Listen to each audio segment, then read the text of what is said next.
जय श्री राम दोस्तों। कोलकाता रेप और हत्याकांड पर बड़ा पर्दाफाश। नमस्कार साथियों, अभी अभी बहुत बड़ी खबर जिसे सुनकर पूरा देश हैरान हो चुका है। कोलकाता रेप और हत्या से जुड़ी हुई एक बहुत बड़ी और दिल दहला देने वाली खबर सामने आई है। साथियों, किसी ने सोचा भी नहीं था कि कोलकाता कांड में यह कड़ी भी शामिल है। लेकिन संजय राय के बाद जब अरुण दत्ता का पॉलीग्राफ टेस्ट करवाया गया तो आप दत्त की एक बयान ने पूरी सीबीआई को ही हिला डाला। अभी तक जितने बयान सामने आ रहे थे वह सिर्फ संजय राय के थे, लेकिन अब एक बहुत बड़ा बयान सामने आया है, जो कि अरुण दत्ता का पॉलीग्राफ टेस्ट के दौरान यह बयान सामने आया है। आपको बता दें कि कोलकाता कांड के मुख्य आरोपी संजय राय द्वारा एक बहुत बड़ा खुलासा किया गया है, जिस खुलासे में संजय राय ने वीडियो सहित सब कुछ सीबीआई के सामने पूरे खुलासे कर दिए हैं। और संजय राय ने ऐसे बड़े बड़े खुलासे किए हैं जिनको देखने के बाद आपके पैरों तले जमीन खिसक जाएगी। आपको बता दें कि इस वक्त कोलकाता कांड को लेकर कि इस पूरे मामले में सीबीआई भी इस बार काफी सोच विचार में पड़ चुकी है, क्योंकि जैसे ही लगता है कि अब कोलकाता कांड सुलझ चुका है, वैसे ही यह कांड और भी बड़ा और भयानक रूप लेता जा रहा है। जैसे ही यह गुत्थी सुलझती है, वैसे ही कोई बड़ी पहेली सीबीआई के सामने आ जाती है, क्योंकि इस तरह से इतने बड़े बड़े खुलासे सामने आना लोगों के दिल दहला देने वाले खौफनाक मंजर से कम नहीं दिखाई देता। चलिए आपको एक एक करके सारे खुलासे बताएंगे, तो वीडियो को लास्ट तक देखते रहिएगा, क्योंकि इस वीडियो में बीच में एक ऐसा खुलासा आपको देखने को मिलेगा जिसको देखने के बाद आपके पैरों तले जमीन खिसक जाएगी। सबसे पहले आपको बता दें कि कोलकाता कांड के मुख्य आरोपी संजय राय के बारे में एक चौंकाने वाला पर्दाफाश हुआ। साथियों, पता चला है कि संजय जिस बाइक का इस्तेमाल करता था वह बाइक एक पुलिस कमिश्नर के नाम पर रजिस्टर्ड है। इतना ही नहीं साथियों, इसमें यह भी शंका जताई जा रही है कि क्या कोलकाता पुलिस ने ममता बनर्जी दार्जी के निर्देश पर रेप मर्डर केस में शामिल ताकतवर लोगों को बचाने के लिए संजय राय को फंसाया है, क्योंकि मुख्य आरोपी संजय ने पॉलीग्राफ टेस्ट में जी खौफनाक सच को कबूल किया है। वह भी कई सवाल खड़े कर रही हैं। कोलकाता का निर्भया कांड का खौफनाक सच सामने आ गया। बेटी डॉक्टर के साथ रेप हुआ या गैंगरेप पता चल गया, और उसके साथ और जो 4-5 लोग थे, कौन थे उनके नाम भी आज पता चल चुके हैं। और सबसे ज्यादा हैरान करने वाला सच तो जैसे ही आप जानेंगे, आप सोच भी नहीं सकते हैं कि जो बाकी के 4 लोग जिनके नाम हम बताने जा रहे हैं, उनके नाम जानकर आपके पैरों तले जमीन खिसक जाएगी। रेप मर्डर केस में दरिंदे का सबसे बड़ा कबूलनामा, पॉलीग्राफ टेस्ट में कोलकाता काट कर दरिंदे। संजय राय ने खौफनाक सच बताया है जिसे सुनकर किसी की भी काम जाएगी। संजय राय ने सीबीआई की टीम के सामने पॉलीग्राफ टेस्ट के दौरान अपना गुनाह कबूल करते हुए कहा कि उसने ही लेडी डॉक्टर का रेप किया था। रेप के बाद उसने लेडी डॉक्टर की हत्या कर दी। पॉलीग्राफ टेस्ट में दरिंदे ने हत्या की वजह भी बताई। उसने कहा कि लेडी डॉक्टर लगातार चिल्ला रही थी, शोर मचा रही थी, इसलिए उसने लेडी डॉक्टर को चुप करने के लिए उसका गला दबा दिया और तब तक दबाए रखा जब तक कि उसकी सांसें थम नहीं गई। जब लेडी डॉक्टर का शरीर ढीला पड़ गया, हाथ और पैर में हरकत बंद हो गई, वह शांत हो गई। तब जाकर उसे दरिंदे ने लेडी डॉक्टर के गले से अपनी पकड़ ढीली की। लेकिन इसी के साथ एक और चौंकाने वाला सच सामने आया है। अब फिर से दरिंदे संजय ने अपना बयान बदलते हुए दरिंदे संजय ने सुनाई एक और थ्योरी। पहले गुनाह कबूला, फिर यू टर्न। दरअसल कोलकाता के अर्जीकरण मेडिकल में लेडी डॉक्टर के साथ रेप और फिर हत्याकांड को जिस तरह से अंजाम दिया गया, अभी तक इसकी गुठली जो है वह सुलझी नजर आ रही थी, लेकिन इस यूटर के बाद उलझती जा रही है। साथियों, जानेंगे क्या है पूरी खबर। पूरी अपडेट हम आपको इस वीडियो में बताएंगे, लेकिन उससे पहले एक छोटी सी रिक्वेस्ट है कि आप लोग वीडियो को लाइक करके डॉक्टर बिटिया के इंसाफ के लिए हमारे साथ कमेंट में जरूर लिखें कि महिला ट्रेनिंग डॉक्टर बिटिया के साथ इंसाफ होना चाहिए। आप सभी लोग हमारी वीडियो को लाइक करें या न करें, और डॉक्टर बिटिया के इंसाफ के लिए कमेंट बॉक्स में जरूर लिख दें कि डॉक्टर बिटिया के साथ इंसाफ होना चाहिए और दरिंदे को उचित दंड दिया जाए, चाहे फिर फांसी दिया जाए। ज्यादा से ज्यादा लोग कमेंट में महिला ट्रेनी डॉक्टर के इंसाफ में साथ दें, जिससे डॉक्टर बिटिया के साथ इंसाफ हो। साथियों, चलिए पूरी खबर क्या है जानते हैं विस्तार से। डॉक्टर बिटिया के मुख्य दरिंदे संजय राय ने यू टर्न लिया है और सीबीआई की टेंशन को बढ़ा दिया है। आरोपी संजय राय का पॉलीग्राफ टेस्ट हो गया। आरोपी संजय राय पर किए गए पॉलीग्राफ टेस्ट में कथित तौर पर कई झूठे और अविश्वसनीय जवाब यहां सामने आए हैं। दरअसल इस टेस्ट के दौरान आरोपी संजय राय ने कहा कि जब वह सी करण अस्पताल के सेमिनार हॉल में पहुंचा, तब तक लेडी डॉक्टर की मौत हो चुकी थी, यानी कि तब तक लेडी डॉक्टर अपनी जान गंवा चुकी थी। वैसे जानकारी आप तक पहुंचा दें कि इसी सेमिनार हॉल में 9 अगस्त को महिला डॉक्टर का शव मिला था। सीबीआई सूत्रों की माने तो आरोपी संजय ने खुद को बेकसूर बताया और कहा कि उसे फंसाया जा रहा है। फंसाया जा रहा है। यानी कि कहीं ना कहीं उसने खुद अपने साथ साजिश होने की बात यहाँ पर कही है, जबकि पहले खबर पूरी तरह से ये सामने आई कि उसने अपना गुनाह कबूला है। मीडिया रिपोर्ट के मुताबिक सूत्रों की माने तो पॉलीग्राफ टेस्ट के दौरान आरोपी संजय राय काफी नर्वस था, काफी बेचैन नजर आया, बहुत परेशान नजर आया। रिपोर्ट में यह भी कहा गया कि कई सबूतों के साथ उसका आमना सामना भी करवाया गया, जिसके जवाब में उसने अपने बयानों का हवाला दिया और सीबीआई टीम को बताया कि जब उसने सेमिनार हॉल में पीड़िता यानी कि लेडी डॉक्टर को देखा तो पहले ही वह अपनी जान गंवा चुकी थी, मर चुकी थी। यह उसके जरिए यहाँ पर कहा गया, जिसके बाद भद्दा गया और डर के बाद वह परिसर से भाग गया। लेकिन कब अरेस्ट हुआ? संजय रिपोर्ट की माने तो आरोपी संजय राय की वकील कविता सरकार ने आरोप लगाया कि बचाव पक्ष के वकील को पॉलीग्राफ टेस्ट के वक्त और जगह के बारे में जानकारी नहीं दी गई थी।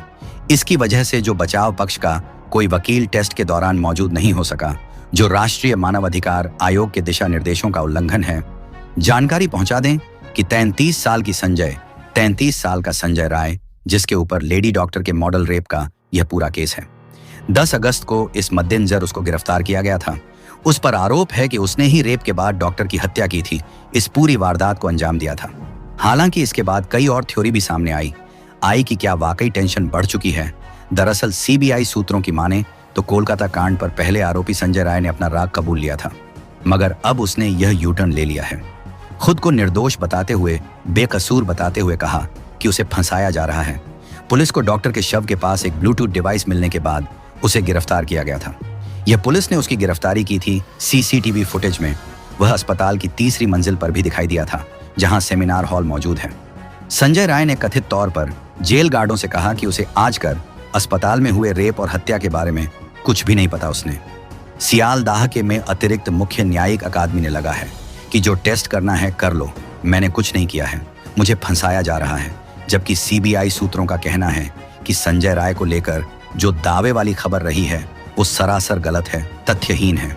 उसे सिरे से खारिज कर दिया है सीबीआई सूत्रों का। यह बड़ा दावा है सीबीआई के सामने। टेस्ट के दौरान आरोपी संजय राय ने यह कबूल किया है कि उसे फंसाया जा रहा है, या उसने कोई बयान दिया है, मैंने कत्ल नहीं किया है। यह मामला देखिए किस तरह से अब और उलझता जा रहा है। तो फिलहाल इस पूरे मामले को लेकर जहां हमने प्रदर्शन की तस्वीरें देखी, जहां हमने बड़े स्तर की बैठकें देखी, जहां हमने सियासी तौर पर ममता सरकार बीजेपी को आमने सामने देखा, पक्ष विपक्ष के बीच में वह बड़ी लड़ाई भी देखी। अब इस पूरे मामले को लेकर जो यू टर्न यहाँ पर मुख्य आरोपी संजय राय के जरिए सामने आ रहा है, सवाल यही है कि पुलिस सूत्रों का दावा सही है या फिर सीबीआई सूत्रों का दावा यहाँ पर सटीक है। क्या बात है यू टर्न लिया गया है आरोपी संजय राय की तरफ से, और अगर लिया गया है, यह दबाव बनाया गया है, फंसाया जा रहा है, तो कौन है वो मुख्य कड़ी? क्या उसका सामने आना बाकी है? और अगर नहीं तो क्या आरोपी संजय राय खुद को बचाने की कोशिश कर रहा है? कई ऐसे सवाल हैं जिनके जवाब बहुत जल्द यहाँ पर सामने आएंगे। कोलकाता कांड के मुख्य आरोपी संजय राय के बारे में एक चौंकाने वाला पर्दाफाश हुआ। पता चला है कि संजय जिस बाइक का इस्तेमाल करता था वह बाइक कोलकाता के पुलिस कमिश्नर के नाम पर रजिस्टर्ड है। बीजेपी ने इसे लेकर कई सवाल उठा दिए हैं और पूछा है कि क्या कोलकाता पुलिस ने ममता बनर्जी के निर्देश पर रेप मर्डर केस में शामिल ताकतवर लोगों को बचाने के लिए संजय राय को फंसाया है? क्योंकि मुख्य आरोपी संजय ने पॉलीग्राफ टेस्ट में जिस खौफनाक सच को कबूल किया, वह भी कई सवाल खड़े कर रहे हैं। कोलकाता की निर्भया कांड का खौफनाक सच सामने आ गया। बेटी डॉक्टर के साथ रेप हुआ या गैंगरेप पता चल गया। रेप मर्डर केस में दरिंदे का सबसे बड़ा कबूलनामा। पॉलीग्राफ टेस्ट में कोलकाता कांड के दरिंदे संजय राय ने खौफनाक सच बताया है, जिसे सुनकर किसी की भी रूह कांप जाए। संजय राय ने सीबीआई की टीम के सामने पॉलीग्राफ टेस्ट के दौरान अपना गुनाह कबूल करते हुए कहा कि उसने ही लेडी डॉक्टर का रेप किया था। रेप के बाद उसने लेडी डॉक्टर की हत्या कर दी। पॉलीग्राफ टेस्ट में दरिंदे ने हत्या की वजह भी बताई। उसने कहा कि लेडी डॉक्टर लगातार चिल्ला रही थी, शोर मचा रही थी, इसीलिए उसने लेडी डॉक्टर को चुप कराने के लिए उसका गला दबा दिया और तब तक दबाए रखा जब तक कि उसकी सांसें थम नहीं गईं। जब लेडी डॉक्टर का शरीर ढीला पड़ गया, हाथ और पैरों में हरकत बंद हो गई, वह शांत हो गई, तब जाकर उस दरिंदे ने लेडी डॉक्टर के गले से अपनी पकड़ ढीली की। शायद उसने अंजाम के बारे में सोचा भी नहीं था, लेकिन रेप के बाद जब निर्भया चीखने चिल्लाने लगी, तब संजय राय घबरा गया, डर गया। उसे लगा कि अभी कोई सुन लेगा, पकड़ा जाएगा, उसकी घिनौनी करतूत दुनिया के सामने आ जाएगी। इसी घबराहट में उसने रेप के घिनौने अपराध के बाद हत्या का दूसरा जघन्य अपराध कर डाला। घटना से पहले और घटना के बाद आरोपी संजय राय ने जो किया था वह भी उसने पॉलीग्राफ टेस्ट में सीबीआई की टीम के साथ सामने बयां किया। सूत्रों के मुताबिक उसने बताया कि घटना से पहले उसने अपने दोस्त के साथ शराब पी थी। इसके बाद वह अपने दोस्त के साथ रेड लाइट एरिया सोनागाछी गया था। इसके बाद दोनों दूसरे रेड लाइट एरिया चेतना गए, जहां उसके दोस्त ने सेक्स वर्कर के साथ संबंध बनाए। लेकिन संजय ने ऐसा नहीं किया। उसने अपनी एक महिला मित्र को वीडियो कॉल किया और उसकी अश्लील तस्वीरें मांगी। इसके बाद उसने फिर से शराब पी और आर कर अस्पताल वापस आ गया। जबकि घटना के बाद आरोपी संजय राय अपने एक दोस्त के घर गया था। संजय राय का यह दोस्त कोलकाता पुलिस में ऑफिसर है। बता दें कि सीबीआई जल्द ही अदालत में अपनी चार्जशीट फाइल कर सकती है। गुत्थी अब इस बात पर उलझी है कि अगर संजय ने इस वारदात को अंजाम नहीं दिया तो क्या वह वारदात के बाद घटनास्थल पर पहुंचा और मृतका के शव के साथ अमानवीय, कि या फिर उसने अकेले ही इस जघन्य अपराध को अंजाम दिया और अब सीबीआई से झूठ बोल रहा है, जबकि उसने कोलकाता पुलिस के सामने अपना गुनाह कबूल किया था। ये सभी बातें तब तक केवल कयास बनी रहेंगी जब तक सीबीआई आधिकारिक रूप से कोई खुलासा नहीं करती। ग्राफ टेस्ट के परिणाम अस्पष्ट रहने के कारण सीबीआई आरोपी का ब्रेन मैपिंग और नार्को टेस्ट भी कर सकती है। नार्को टेस्ट में आरोपी को एनेस्थीसिया देकर आंशिक बेहोशी की स्थिति में सवाल पूछे जाते हैं, जो सबसे सटीक जानकारी प्रदान कर सकता है। उधर राज्य विधानसभा में विपक्ष के नेता शुभेंदु अधिकारी ने आज करण कांड को लेकर कुछ चौंकाने वाले तथ्य सामने रखे हैं। उन्होंने बताया कि जिस बर्निंग घाट पर मृतका का दाह संस्कार हुआ, वहां का खर्च परिवार को नहीं देने दिया गया और परिवार के बजाय किसी और ने हस्ताक्षर किए। शुभेंदु अधिकारी ने आरोप लगाया कि इस घटना को शुरू से छिपाने की कोशिश की गई। पहले इसे आत्महत्या बताया गया, सबूतों के साथ छेड़छाड़ हुई और सेमिनार हॉल के पास एक कमरे को तोड़ दिया गया। उन्होंने कहा कि तृणमूल कार्यकर्ताओं ने 14 अगस्त की रात को अर्जी कर अस्पताल में तोड़फोड़ की और अब सीबीआई इस मामले की जांच कर रही है। शुभेंदु ने आरोप लगाया कि राज्य सरकार ने वित्तीय अनियमितताओं की जांच खुद करने की कोशिश की, लेकिन हाई कोर्ट ने इसे भी सीबीआई के हवाले कर दिया है। सूत्रों के मुताबिक 9 अगस्त की रात यानी घटना वाली रात 245 पर लेडी डॉक्टर जिंदा थी और उसने अपने मोबाइल से अपने एक रिश्तेदार के संदेश का जवाब दिया था। हालांकि एजेंसी इस बात की भी जांच कर रही है कि क्या यह संदेश खुद लेडी डॉक्टर ने भेजा था या किसी और ने उसके फोन का इस्तेमाल किया था। आपको बता दें कि कोलकाता रेप और मर्डर मामले में बड़ा विवाद अभी तक ठंडा नहीं हुआ है। पीड़िता को न्याय दिलाने के लिए यहां विरोध प्रदर्शन किए जा रहे हैं। पूरे देश भर में मेडिकल से लेकर महिला संगठन तक इस अपराध के खिलाफ खड़े हुए हैं। इस केस के चलते बंगाल में लंबे समय से हिंसक प्रदर्शन हो रहे हैं। इस मामले पर राजनीतिक दल एक दूसरे पर आरोप भी लगा रहे हैं। ममता बनर्जी ने कोलकाता की एक रैली में केंद्र सरकार पर निशाना साधा। बीजेपी के बंद और आरोप से भड़की सीएम ममता बनर्जी ने चेतावनी दी है। ममता ने कहा कि याद रखें, अगर बंगाल जला तो असम, बिहार, झारखंड, ओडिशा और दिल्ली भी चुप नहीं रहेगा। उन्होंने प्रधानमंत्री नरेंद्र मोदी से आग से न खेलने की सलाह दी।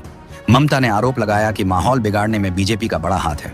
ममता ने बीजेपी को चेतावनी देते कहा कि अगर मेरा सब्र टूट गया तो आप सोच भी नहीं सकते कि मैं क्या कर सकती हूँ। ममता ने कहा कि हमने कहा था कि हमें बदला नहीं, बदलाव चाहिए।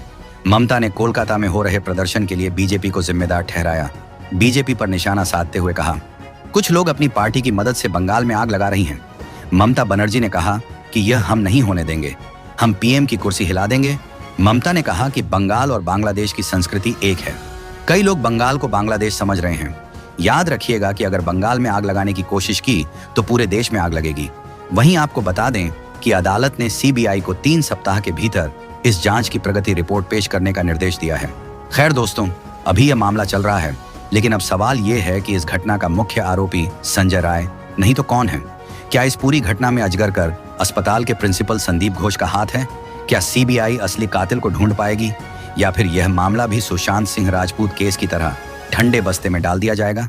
दोस्तों, इस घटना को सुनाने का उद्देश्य किसी का दिल दुखाना नहीं है, किसी को परेशान करना नहीं, बल्कि आपको जागरूक करना है, आपको सचेत करना है। दोस्तों, इस पूरी घटना के बारे में आपकी क्या राय है? आप इस घटना का मुख्य आरोपी किसे मानते हैं? कमेंट बॉक्स में जरूर बताएं।